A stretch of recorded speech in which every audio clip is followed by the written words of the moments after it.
Syedaralun, musibah kebakaran kembali menimpa rumah warga di kota Subulus Salam. Satu unit rumah serta bangunan walet di Desa Bulukur Makmur, Kecamatan Rundeng, Kota Subulus Salam pada Kamis 9 Februari 2023 hangus terbakar. Musibah kebakaran terjadi pada pukul 11 waktu Indonesia bagian Barat. Kondisi cuaca yang cerah memicu api semakin membesar.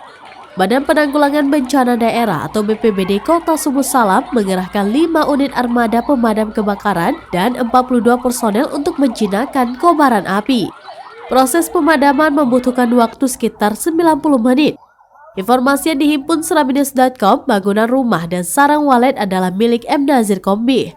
Rumah korban kebakaran dihuni 5 jiwa. Kini pihak keluarga harus menumpang di rumah kerabat. Dari Subulus Salam, Khalidin, seraminus.com.